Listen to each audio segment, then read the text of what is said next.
Okay, ladies and gentlemen, evening. Good evening and a very big warm welcome to each and every one of you. I'd like to begin by welcoming to you this very special event. This event is called The Exodus Through a Contemporary Lens. And as we prepare for Pesach, you've stepped away from your kitchen, scrubbing and cleaning and preparing for Pesach to have some inspiration. Because in just a week and a half, it will be one of the most important special festivals in the Jewish year, the Passover festival. And what we're going to do this evening is something slightly different. We're going to try and prepare for Pesach through a contemporary lens, looking at an ancient issue from a modern day perspective. I'd like to begin by saying a very warm welcome to our two panelists, to Harry D'Souza, who is a survivor of labor trafficking and debt bondage, and to Lisa Christine, who is an internationally recognized photographer, humanitarian activist, and somebody who is so impressive. I'd like to just spend 30 seconds reading out the biographies of these two remarkable individuals so you can have a little bit of an understanding of the company that we are in this evening. So Lisa Christine is a humanitarian photographer. And for more than 30 years, Lisa has documented indigenous people and social causes in more than 150 countries across 6 continents. I'm sure you wouldn't be able to travel like that as freely today with the restrictions we face. Over the last 30 years, Lisa has done so. She is the recipient of the prestigious Lucy Humanitarian Award, presented at the Carnegie Hall, honoring the greatest achievements of master photographers. Francis, the Dalai Lama, the Queen Mother of Bhutan, and Amnesty International, among others, have all endorsed her work. And Lisa regularly delivers keynote addresses to conferences, to universities, and across the globe. She's spoken at the Vatican, she's spoken at the United Nations, and this evening, we are delighted that she's speaking at St. John's Wood Synagogue. Lisa has been the subject of 4 documentaries, and her story is nothing short of remarkable. She also features in a TED Talk, and it has just been an outstanding privilege to find out so much about Lisa and the work that she does. At this point, I'd like to extend a very big thank you to Sylvia Abrahams, who's a member of our community in St. John's Wood, who without her, we would not be having this event. This event was her brainchild. And so I'd like to publicly thank Sylvia for this brilliant, brilliant initiative. I'd like to also tell you that Lisa founded the Human Thread Foundation, which is an international non-profit organization whose mission is to promote dignity and drive prevention, education, and awareness around causes such as human trafficking, the refugee crisis, and global unity through interactive exhibitions, educational programming, and multimedia campaigns. I will be sharing a little bit later on a link to Lisa's book, which is available on Amazon, and it's absolutely beautiful and worth getting your hands on. Now, let me tell you about Harold D'Souza. Harold D'Souza is a survivor of labor trafficking and debt bondage. He lives in the United States. He's originally from India. He is very well educated and experienced. He studied in university where he received a bachelor's in business and a master's in commerce. Unfortunately, when Harold came to the United States, he underwent years of exploitation at the hands of human trafficking. And his story is a painful story, but an inspiring story, because Harold has taken this turmoil and this terrible, terrible situation, and he has used it to become an inspiration for others. President Barack Obama appointed Harold to the United States Advisory Council on Human Trafficking in 2015, and he continued to do this under President Trump until 2020. We are so excited to hear both of your stories. Just to share with everybody how this evening is going to work, I'm going to speak for about 5 minutes now to give a little bit more context of why we are here. And then we're going to hand over to Lisa, who's going to give us a presentation about her life work and the situation of modern day slavery. We're then going to hear from Harold, who's going to share with us his remarkable and difficult story, which will also be an inspiration. But before we begin anything, I want to make sure you're all well aware of the Pesach story. And for those of you who are not, I want to share with you this short reminder, this vivid visual clip, which I think sets context to this evening's program. Please can you ensure that you're muted during this short video clip.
one of my favorite videos as a kid. I've seen that video many times. I'm sure many of you have seen it. It's a very vivid portrayal of the story of the Exodus. And I want to give it a little bit of context because in a week and a half, we'll be sitting around the Seder table with our families. And we'll be reading the very famous verses of Avodim Hayinu Lefaro b'Mitzrayim. We, the Jewish people, were slaves to Pharaoh in the land of Egypt. The story of the Jewish people that takes place, and the story that you're all familiar with. But you see, this story is so much at the center of what it means to be Jewish.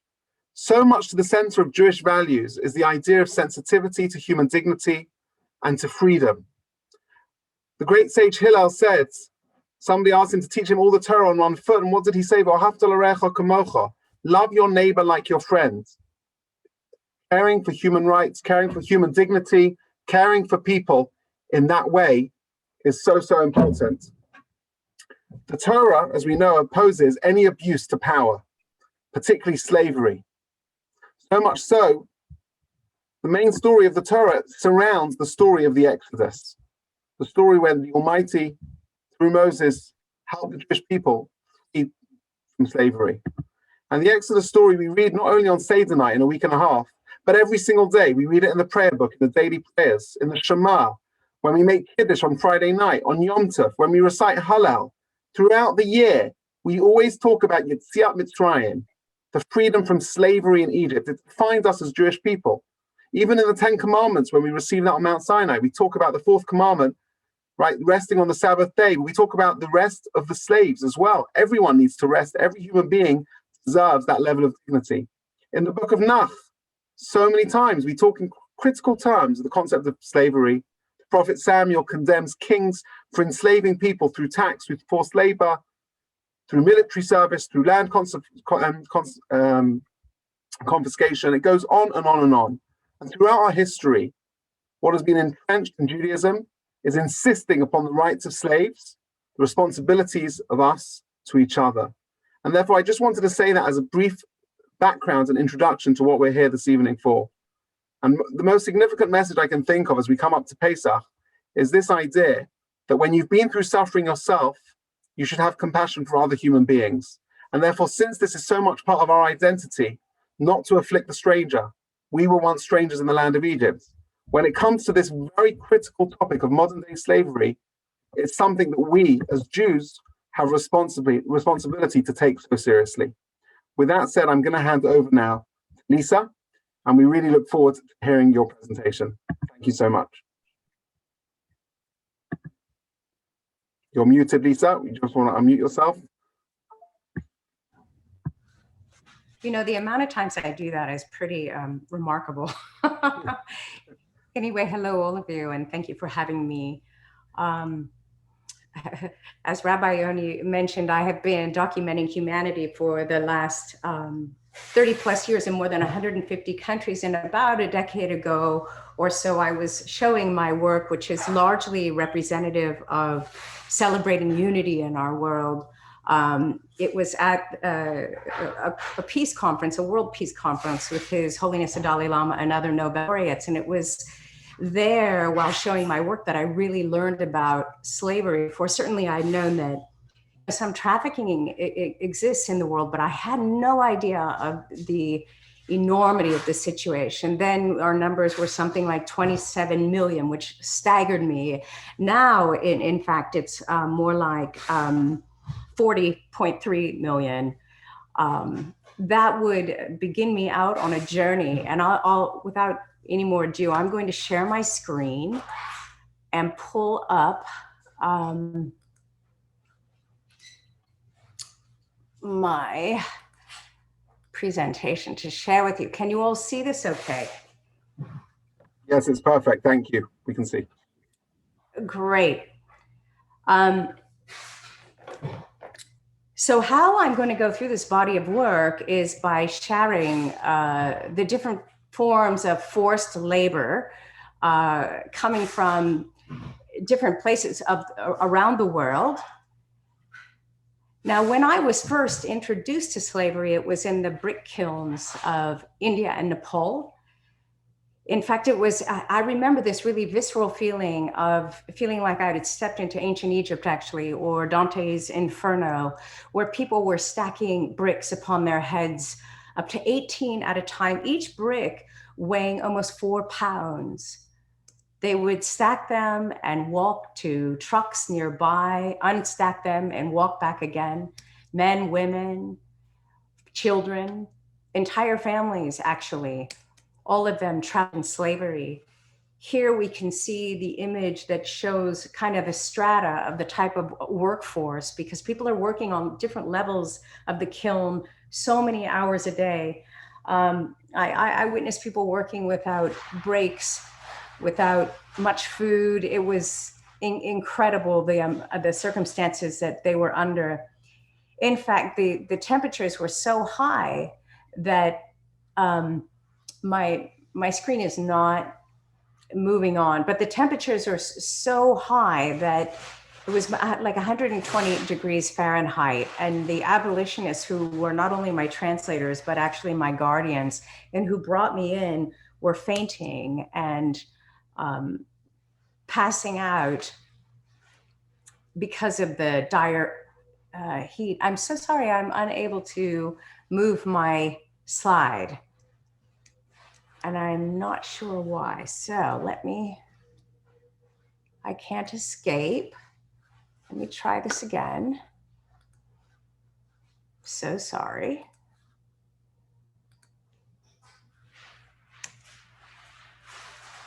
The children, of course, are not able to be cared for because the parents and family members that are older are forced to be working at all times. And the kids are sort of left to their own devices.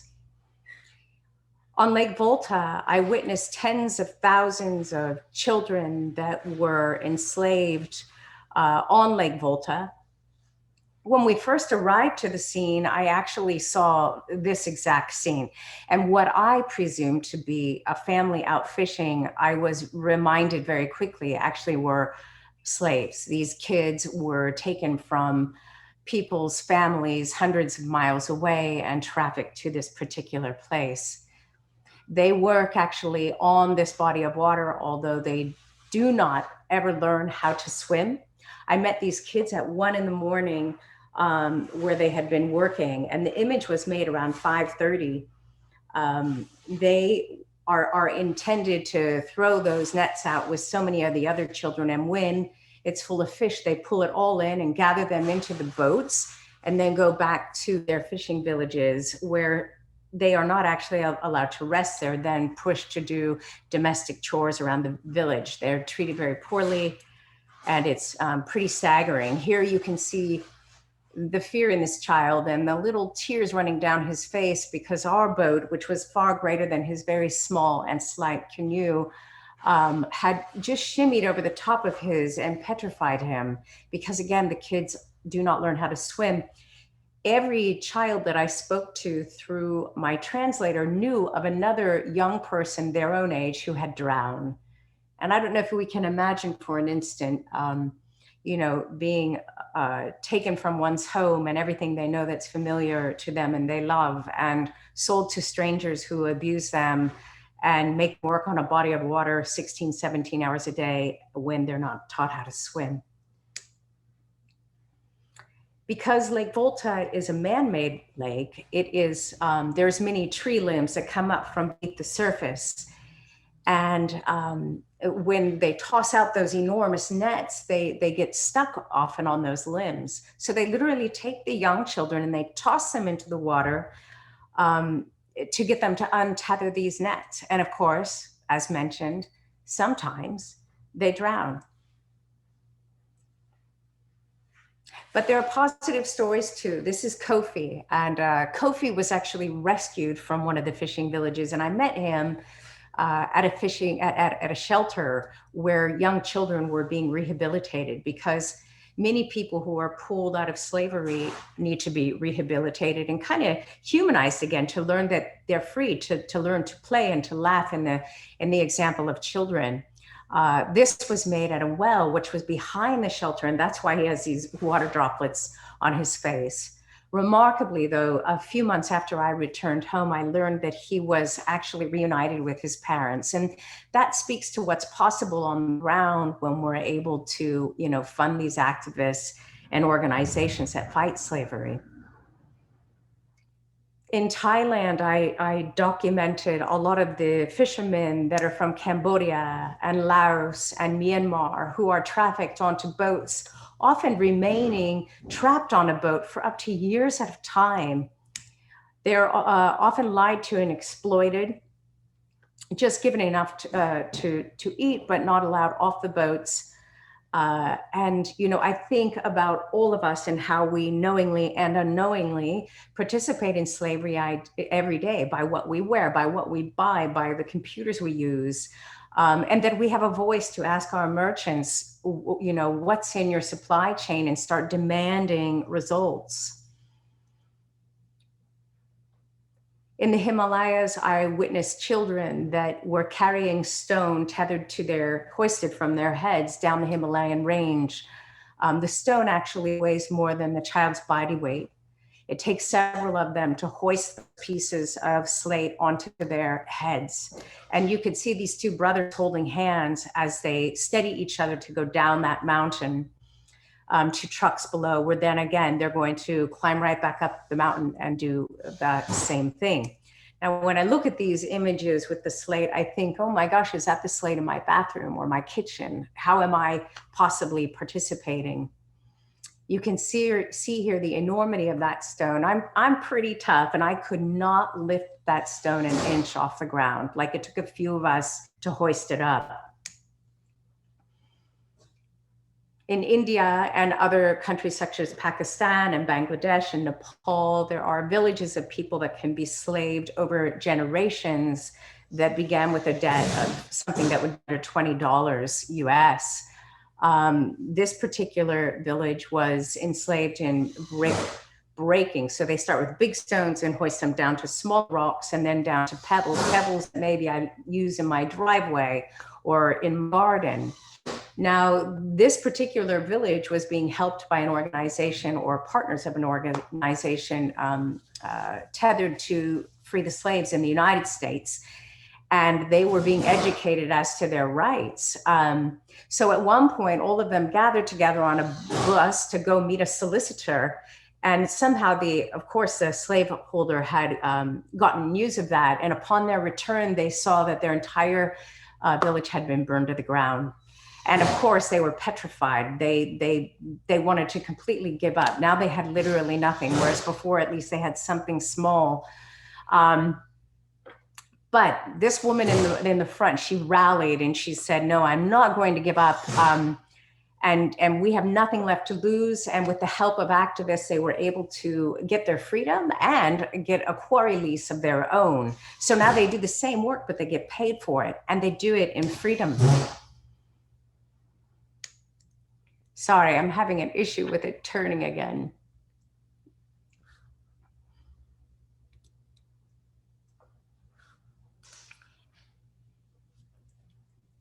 In Ghana, I documented in illegal gold mines where traffickers bring innocent people who need work because they have borrowed money from traffickers. These gold mines usher down hundreds of feet in the ground, and they're held together by these slick tree limbs that go down hundreds of feet. Now, none of the abolitionists would go down those holes with me, but about 5 people who actually were enslaved brought me down that hole, and I made some images below. They only go down with 3 items, like a cheap flashlight that they tether to their head with an elastic band. They also have a sack that's empty in the hopes of filling it with gold, and a few primitive tools. They are actually meant to be under the ground for 48 to 72 hours at a time. And I don't know if you can imagine being down there with so little to survive upon, so that in the end, when you're completely exhausted from pitching away at those walls and coming up that steep incline, hanging onto slick tree limbs with a bag of stones. Some of them fall to their death. Essentially, in Ghana, the gold is one of the biggest minerals that they exploit, and it is a part of a huge amount of what constitutes to be more than $150 billion a year in illegal funds raised for illegally in slavery. It's deeply sad. I'm afraid I want to continue on, but I'm not able to move my slides. And I want to make sure we have enough time for everybody. But surmount to say that this entire body of work, which was made over many years, of course, I always get asked, well, how are you able to get into these areas and to do this work? And the truth is that I work with partners that are working in the anti-slavery movement around the world, and often they're working undercover. So this enormous body of imagery was made in tiny little capsules of time of like 10 to 15 minutes. And that was all that I could muster to remain safe for myself and for others. With that, I think I perhaps should pass the torch, because I'm unable to continue, and I want to see what Harold has to say also. Thank you so much for this unbelievable insight and these images. If you want to stop sharing your screen, I think then we can pass it over to Harold.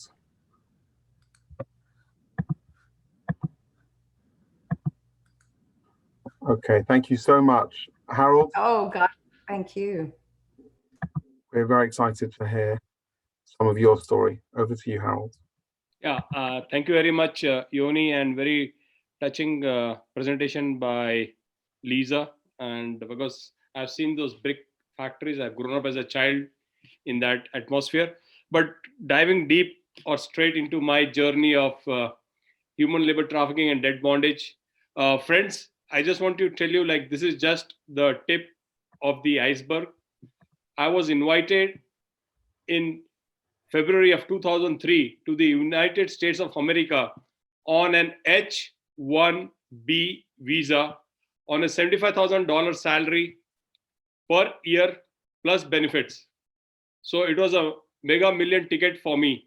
In India, there is a proverb, or there's a saying, only God's chosen people are invited to the United States of America. Because in India, they say going to America is like going to Swarg. And Swarg means heaven. And I would honestly say that United States of America is a heaven. Well, the day I landed, my trafficker told me, Harold, are you carrying any cash? And I said, yes, I'm carrying $1,000 cash. And he tells me, Harold, this is America. It is not safe. You cannot keep any cash with you. Give it to me. And I just believed him. So I gave him all my cash and my documentations. Having said that, mine is an arranged marriage, friends. So I got married on 4 things. I got married on a promise, on a commitment, on a faith, and what the decision taken by my parents. So I was invited to America on an H-1B visa, and I came on 4 things. I came on a trust, I came on a faith, I came on a promise, and I came to live my American dream. But I'll just talk a little bit. I'll just fast forward what happened in my life and then what I'm doing today.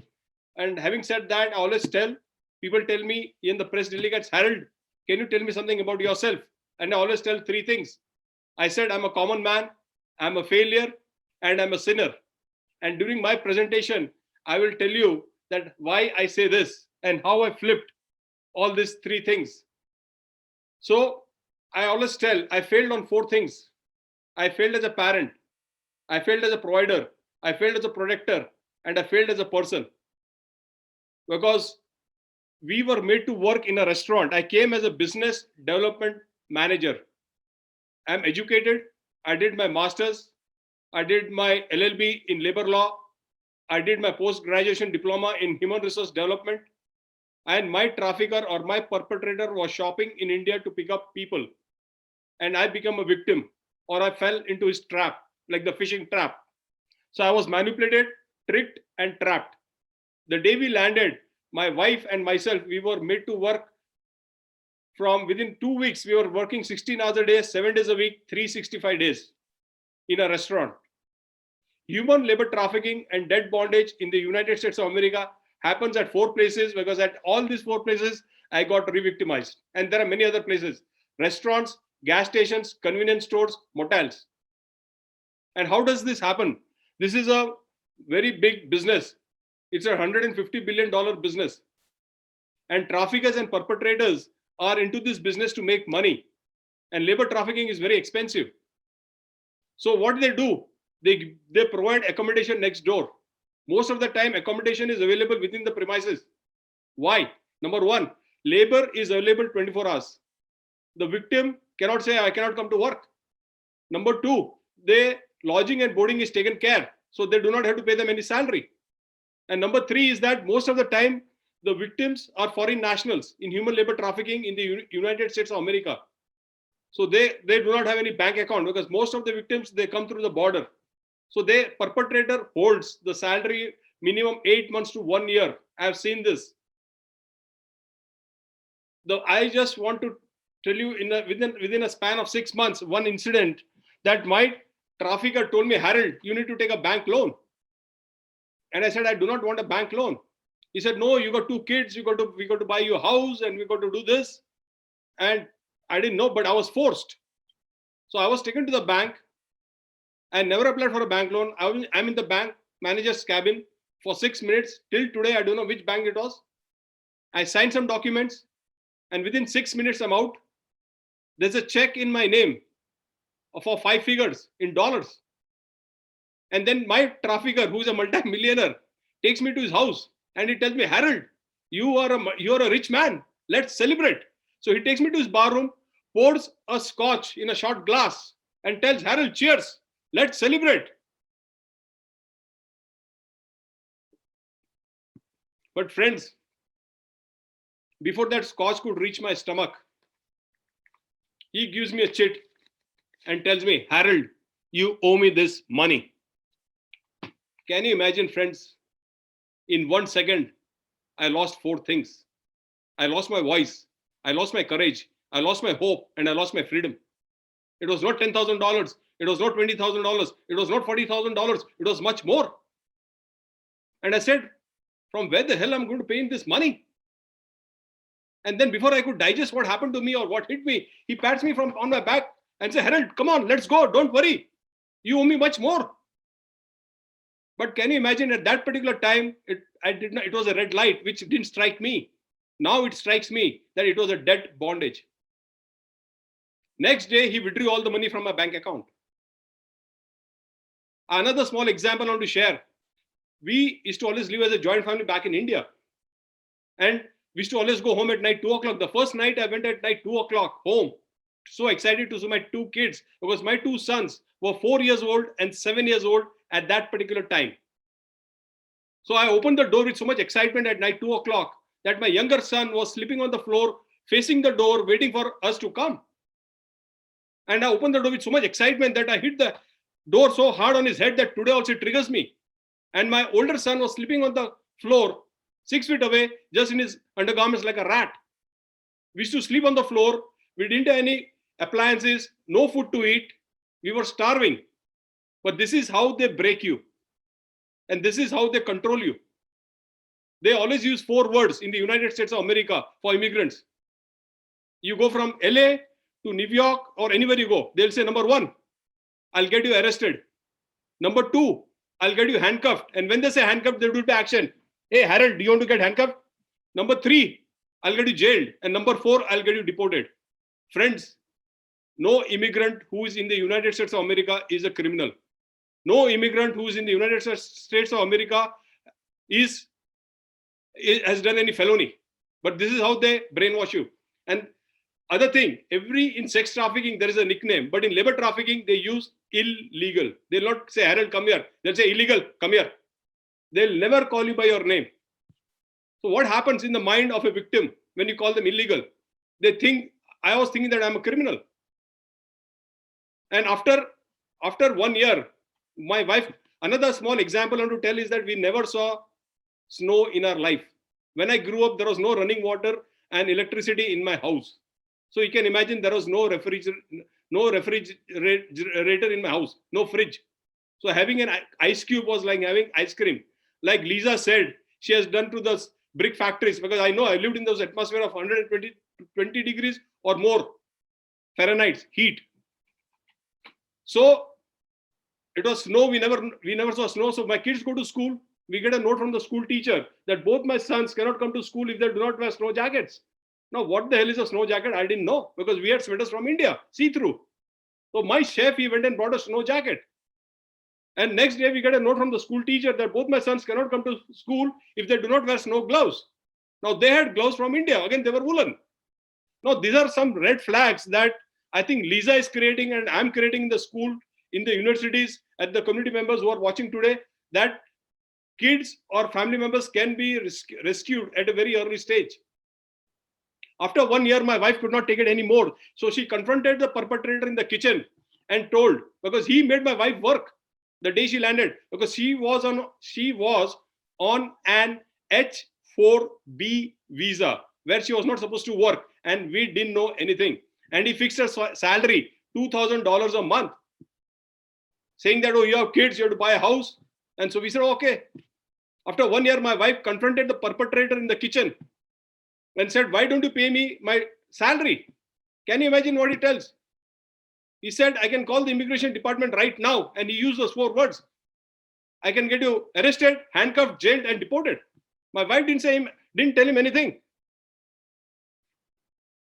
So my wife told the perpetrator, why don't you pay the $1,000 that Harold gave you? He calls me, looks into my eyes and tells me, Harold, what cash? What money? What are you talking? You never gave me any cash. Friends, this is a question of trust. You lose $5,000, you lose $100,000 in a business, in shares, that's okay. Because you think, okay, you made a wrong decision. But this is a question of trust. It's a question of belief.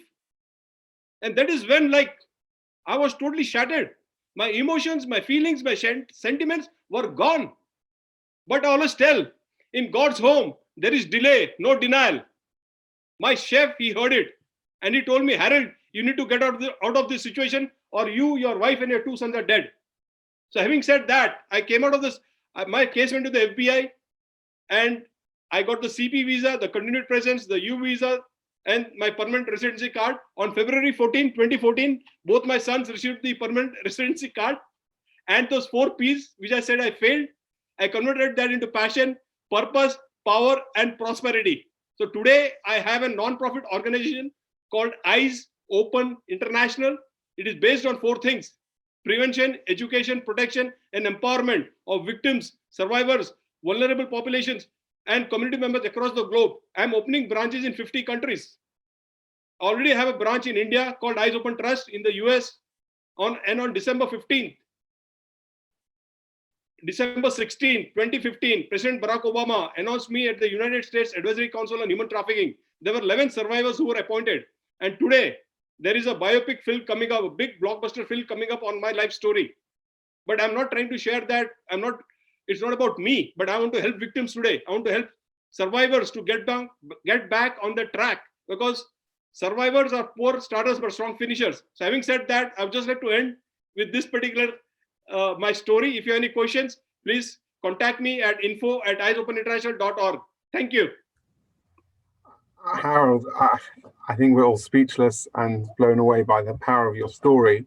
You know, seeing Lisa speak in general terms and then hearing a specific story is very, very moving to each and every one of us. I think there are a lot of people here who may have questions. So if everyone wants to think for a moment, if you'd like to type your questions in the chat, we'll try and get through some of them. I've also posted in the chat a link to Harold's nonprofit organization, so you can see details of that, and also a link to Lisa's book, her photography book that you can buy on Amazon. And Lisa, if you want to post the link to your website as well, that would be great. My first question to you is, Harold, is how are your family doing now? How are your sons? And what are they up to? And thank God your story has a happy ending. There are many people's stories, unfortunately, perhaps don't have a happy ending, but tell us about your happy situation now. Yeah, that's very good. I always believe that, charity or humanity begins from the house. So my older son, Bradley, he's working for Tesla for the last 7 years. and he is in LA, in California, very close to Lisa. He just got a promotion. My younger son, he works for Apple. He is a tennis player. He's coming to France at Nice.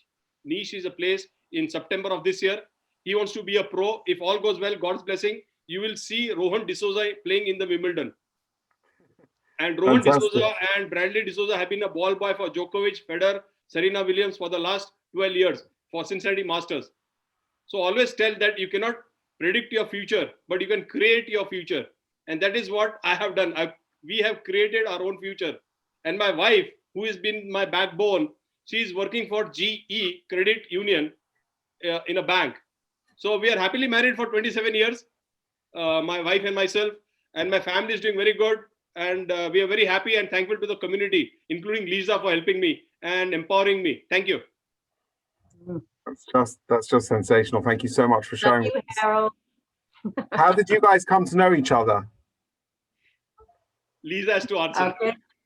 I had an exhibition in Cincinnati at a museum called the Freedom Center. It's this gorgeous place. And Harold and I ended up meeting at that exhibition. And at that time when we were talking, I mean, this is so beautiful. Harold was working, but he hadn't yet started his nonprofit. And we were talking about getting him another position and brainstorming about that and just chatting. And then I ended up inviting him to one of our events at the Vatican to tell his wonderful story that is so moving and riveting. And we've sort of just been touching base pretty often since then. So it's delightful. So one question has come in. I mean, I think this is not just a problem in the United States. This is a global problem. Unfortunately, it's happening here in the United Kingdom as well.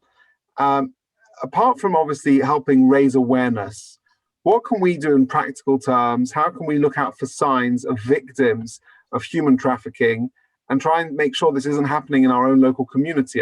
Presumably it is. The statistics say it's happening. What can we possibly do to help? I bet Harold has some answers about this, but I also have I wasn't able to get to it in my slides because that was part of my presentation, but somehow it was freezing. So what I would do is I can send all of you that list, but there are many things that we can do. And as far as how to identify people that might be being victimized themselves, about taking the initiative to write your local politicians, about donating to organizations and many other things where you can do hand-on. And Harold, you may have some things to share also. Yeah, I just want to share to my audience globally is that, especially in the United States of America and globally also, I always say that look, listen, learn, live, love, and laugh with victims. Even if you don't know them, like Mother Teresa always said, do not waste time judging people, just love them. So we should not judge, number one. Number two, whenever you go to a restaurant and you find that, okay, he or she is a victim of labor trafficking or any trafficking or sex trafficking, if you're going to a motel, I always tell in the US, you have the resources, have the number saved on your cell phone. Call 1-888-373-7888. So there are resources available. So you will not get into any trouble, even if you are going as a customer to a restaurant. So there are a lot of resources available in different countries. And like what you're doing today, Yoni, on this particular platform is creating awareness. So there are many people I see in the US, they tell, oh, we didn't know, Harold, that labor trafficking happens in the US. Or within the back door, like Cincinnati or in a small town. So this small thing matters a lot. Education and awareness. Thank you.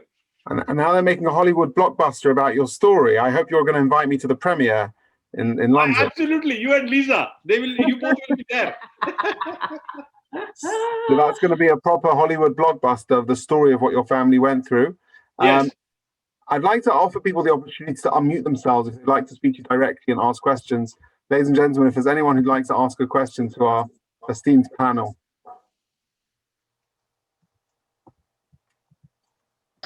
Can I make Yoni? It's not a question, it's more a statement, actually. And it's something that we as Jews should not be very proud of. Going back 130, 140 years, when the immigrants came off the boats in New York and to an extent in the UK as well, there were people from the old country got hold of girls and say, oh, and they spoke the language, come with us, we'll sort you out. And these girls were in the white slave trade before they knew what had happened to them. And unfortunately, there are Jewish people going back 100 and something years who were very much involved in what Harold and Lisa are talking about today. It goes to show us what you say is that we all carry these mere mortal qualities, right? We can be a victim or we can be a perpetrator, and it's really about raising awareness and elevating ourselves in order that we can, you know, take the high road and stand for our brothers and sisters around the world. Absolutely. And it's very interesting because actually the Talmud in Kedushin, page 20, talks about the responsibility for slaves and how we as Jewish people have responsibility to make sure that this isn't taking place. But you're absolutely right, David. In our history, this certainly has taken place, and we have to be conscious of that and try and fight it and stand up to it. Anybody else who'd like to make any comments or ask any questions? Do you have any idea how the amount of people in the United States or in other, take that country, are involved in this, victims of this, I should say? Harold, Well, do you have any idea? I can. Harold, you may know the US number at the moment. Yeah, see, I'm working in the United States of America in Ohio with the governor's office to make expungement on felonies for victims of human labor trafficking. I've worked at the White House. I'll be very honest that today in the United States of America, we do not have exact data or stats on human labor trafficking victims. I have got more than 200 applicants where I'm working on a freedom survey, and not one single applicant has dialed 911 or the hotline number or asked for help. So we do not have the data in the US on human labor trafficking. There are a lot of victims. Do you have a gut feeling? How many? Oh, see, I would say that 80% has not come out. We have only data of 20%. I'm being very honest because I've worked there and I've worked with victims. I'll tell you honestly, sir, that where they come through the border eating leaves, grass, and they drank their own urine, and then they reached US after maybe 30 days, 40 days, and out of 10, only 2 made it. 8 have died in the desert. There are so many cases. And this is a reality, and this is what I'm trying to bring up in my biopic film. And that's what we are trying to get the data. One of the things that we have a challenge is when we're working in this anti-slavery movement globally is that because the awareness of it is really fairly new for the gravity of the situation, it's kind of like peeling an onion because so much of it is hidden. Often, as we recognize today, it can be hidden in plain sight. So we don't have a lot of the data. And so many of the victims are petrified and frightened and frankly unable as victims to come forward that it's going to be, in my opinion, those numbers are going to be kind of increasing a lot before we get a grapple on it to have a decrease. Would you agree, Harold? Yeah. Yeah, very true. Has any thoughts been given at this time of slavery to the Uyghur Muslims in China? The Uyghur Yes. Muslims? Yes. Yeah, that's like a form of genocide. It's just, it breaks my heart that that is occurring. And I've spent time with the Uyghurs. So yeah, I would absolutely agree that they are being utterly exploited and killed. And it really troubles me. I want to just conclude the evening by thanking you. I think everyone is almost speechless by your stories. I want to just bring Sylvia into the spotlight to thank Sylvia again for organizing this. And this was her brainchild, this whole event. And, you know, as we sit around the Seder table, ladies and gentlemen, a week and a half time, I can tell you I'm going to be thinking of Harold and I'm going to be thinking of Lisa because it gives us this context. And as I said at the beginning of the evening, you know, the Torah tells us in the book of Deuteronomy, right? Remember you were slaves in the land of Egypt, because that memory gives us identity, and that identity gives us the responsibility to stand up and ensure things that David spoke about doesn't happen. And we stand up, we spread the message, and we are advocates for other people and everyone in this world, every human being enduring suffering and injustice and trying to advocate for them. So I'd like to conclude the evening by thanking Sylvia and by thanking each and every one of you for joining us. We're going to make this video clip available on the US TV from tomorrow, and we'd invite you to share it widely. And ladies and gentlemen, thank you very much for joining. And thanks again to Lisa, Christine, and Harold D'Souza. And please check out their websites and the links. I've also shared a link to Lisa's remarkable TED Talk, which has been seen by millions of people. And the stories on there are some of the slides that we didn't quite get to this evening. So please feel free to check that out as well. Thank you. Thank you. Thank you all. Thank you. Thank you, Sylvia. Thank you very much. Thank you very much. Good evening. All the Yeah. best. Thanks so much for your time. Thank you. Thank Bye-bye. you.